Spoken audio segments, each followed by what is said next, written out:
नमस्कार मित्रों, दस्तक साहित्य संसार के प्रतिष्ठित मंच पर आप सभी साहित्य अनुरागियों का हम हृदय से स्वागत करते हैं। मित्रों, विशेष पर्व, उत्सवों, त्योहारों के साथ ही महापुरुषों की जयंती और उनकी पुण्यतिथियों पर भी हम विशेष कार्यक्रम लाते ही रहते हैं। इसी क्रम में आज 14 अप्रैल को भीमराव अंबेडकर की जयंती पर प्रस्तुत है यह कार्यक्रम।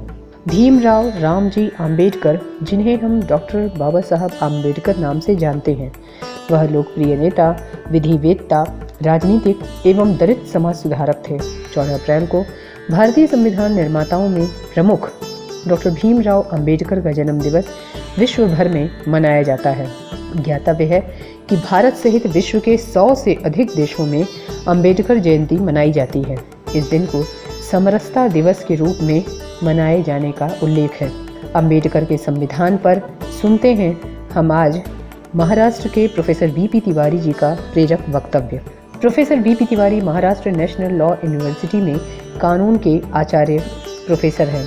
इनके शिक्षण एवं शोध का क्षेत्र है संवैधानिक कानून, प्रशासनिक कानून, परिवार कानून, सेवा कानून, श्रम कानून, महिला एवं बाल कानून। इन्होंने 100 से अधिक राष्ट्रीय एवं अंतर्राष्ट्रीय संगोष्ठियों में सहभागिता एवं व्याख्यान दिया है। इनकी अनेकों पुस्तकें प्रकाशित हैं। प्रोफेसर वीपी तिवारी ने विभिन्न प्रमुख संस्थानों में सक्रिय भूमिका निभाई है, जैसे कि असम प्रशासनिक स्टाफ कॉलेज, भारतीय लोक प्रशासन संस्थान नई दिल्ली, लोक अभियोजन निदेशालय कलकत्ता, पश्चिम बंगाल, सूचना अधिकार अधिनियम आदि। देश भर के प्रतिष्ठित संस्थानों से प्रोफेसर वीपी तिवारी जी संबद्ध रहे हैं। असम में बाल अधिकार केंद्र प्रमुख के रूप में इन्होंने यूनिसेफ के साथ सहयोग किया। वर्तमान समय में प्रोफेसर तिवारी कार्यकारी परिषद, शैक्षणिक परिषद तथा अनुसंधान समिति के अध्यक्ष हैं। यह स्नातकोत्तर कानूनी अध्ययन केंद्र के समन्वयक भी हैं।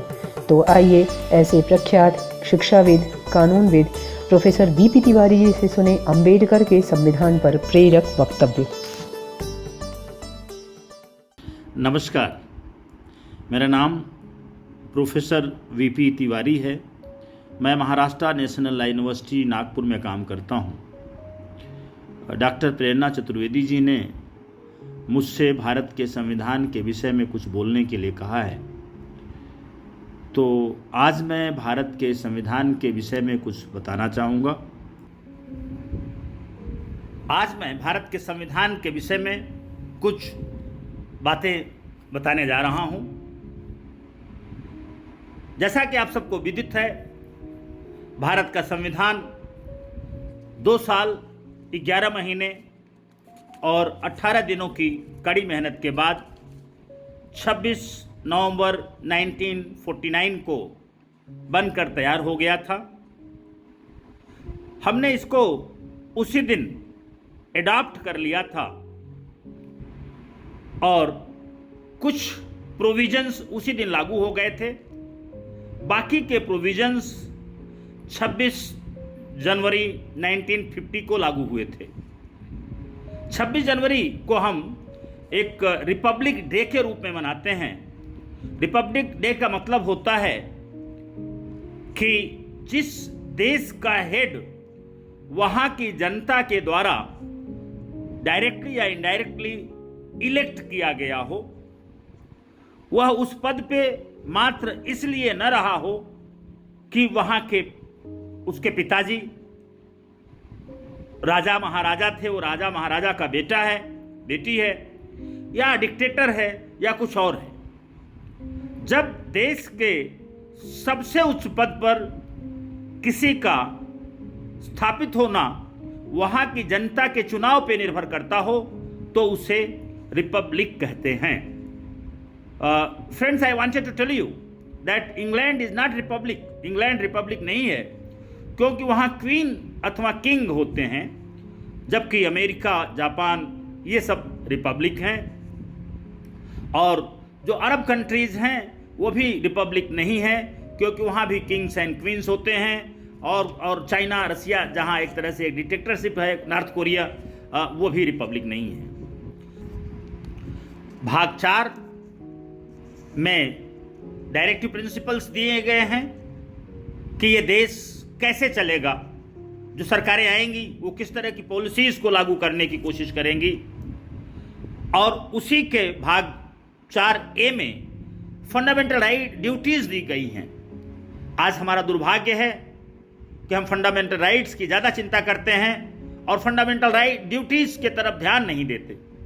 दोस्तों, भारत की जो संस्कृति रही है, भारत की जो सभ्यता रही है, वहाँ हम ड्यूटीज़ पे ज़्यादा एम्फेसाइज करते थे। और जब मैं अपनी पूरी ड्यूटी करूँगा ठीक से, तो हमारी ड्यूटी के आधार पर जिनके राइट्स पैदा होते हैं वो अपने आप सफल हो जाएंगे, वो अपने आप उनको मिल जाएंगे। इसलिए हमें we should emphasise on duties not on rights. उसके बाद दोस्तों पार्ट 5 है, भाग 5 है, जिसमें यूनियन की एग्जीक्यूटिव, पार्लियामेंट और यूनियन की जुडिशरी के विषय में बातें की गई हैं।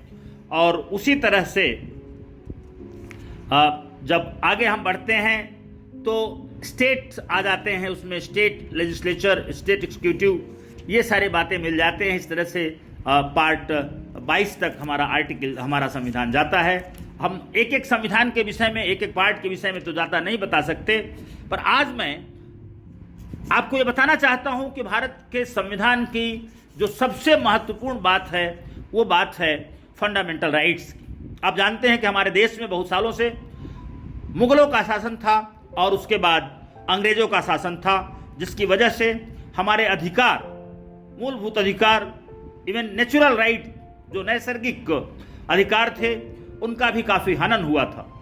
तो जब संविधान बना तो हमारे संविधान निर्माताओं ने सोचा कि हम सबसे पहले यहाँ के लोगों को फंडामेंटल राइट दें, जिसे सरकार के खिलाफ दिया गया है मोस्टली। वैसे तो हमारा देश दूसरे के अधिकारों के रक्षा के लिए जाना जाता है, पर एक समय आया हमारे देश में जब इन अधिकारों को सस्पेंड कर दिया गया था, नेशनल इमरजेंसी डिक्लेयर कर दी गई थी। और नेशनल इमरजेंसी के समय सारे अधिकारों को सस्पेंड कर दिया गया था, यहां तक कि हमारे मूलभूत अधिकारों को भी। सुप्रीम कोर्ट की बड़ी इज्जत है, बड़ा पावरफुल है हमारा सुप्रीम कोर्ट, लेकिन इमरजेंसी के समय का एक केस ऐसा याद आता है मुझे, जिसमें सुप्रीम कोर्ट ने हमारे अधिकारों की रक्षा नहीं किया और उसने सरकार का समर्थन किया। एक केस है, बड़ा इंटरेस्टिंग केस है। मैं चाहूँगा कि हमें जो सुन रहे हैं वो उसे पढ़ें, गूगल पे अवेलेबल है। उस केस का नाम है एडीएम जबलपुर वर्सेस शिवकांत शुक्ला। शिवकांत शुक्ला जी, जैसा कि आप सब जानते हैं कि इमरजेंसी के टाइम में सारे लोग अरेस्ट थे, वो अरेस्ट हो गए थे और वो बेल चाहते थे क्योंकि उनकी माँ मर गई थी। वो माँ के लास्ट राइट्स में पार्टिसिपेट करना चाहते थे, परंतु हुआ ये कि उन्हें बेल नहीं मिल रही थी। और जब वो रिट फाइल किए, पहले आर्टिकल 226 में हाई कोर्ट्स में और फिर आर्टिकल 32 में, तो सुप्रीम कोर्ट ने यह कहा कि जब राइट्स सस्पेंडेड हो, इमरजेंसी लगी हो, तो आपके पास सुप्रीम कोर्ट में आने का हक ही नहीं। अपने आर्गुमेंट में यह कहा गया कि अगर हम कोई गलती ना करें फिर भी पुलिस आके पकड़ ले, तो क्या तब भी हमें राइट टू लाइफ नहीं है? जिस कॉन्स्टिट्यूशन को बनाने के लिए डॉक्टर अम्बेडकर साहब ने इतनी मेहनत किया, वो पूरे विश्व के सबसे अच्छे संविधान के प्रोविजंस को यहाँ लागू करना चाहते थे, लेकिन देखा यह गया कि कई बार पॉलिटिकल पार्टीज अपने फ़ायदे के लिए संविधान का ठीक से प्रयोग नहीं कर रही हैं। दुनिया भर के वादे करना कि हम ये फ्री में दे देंगे, वो फ्री में देंगे। प्रजातंत्र ये नहीं होता। आप फ्री में कहाँ से दे देंगे? क्या आप अपने घर से दे देंगे? आप इतने रईस हैं, आप इतने करोड़पति हैं, आप बेईमानी करते हैं, टैक्स ज़्यादा वसूलते हैं और जो लोगों को दे रहे हैं उसमें आधे से ज़्यादा आप करप्शन के थ्रू से खाते हैं।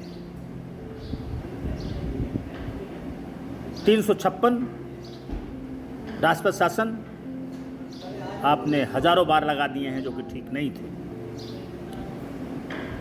मुझे ऐसा लगता है कि डॉक्टर अम्बेडकर जी ने ठीक ही कहा था कि आप चाहे जितना संविधान बना दें, अच्छा संविधान बना दें, लेकिन अगर गलत हाथों में पड़ जाएगा तो उसका फ़ायदा नहीं मिलेगा।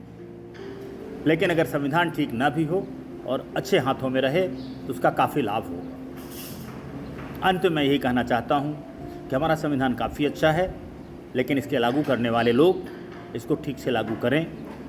अपनी पॉलिटिकल पार्टी के लालच में या अपने पद के लालच में काम न करें, देश हित में काम करें, तो वास्तव में भारत फिर से विश्व गुरु बन सकता है। जय हिंद, जय भारत।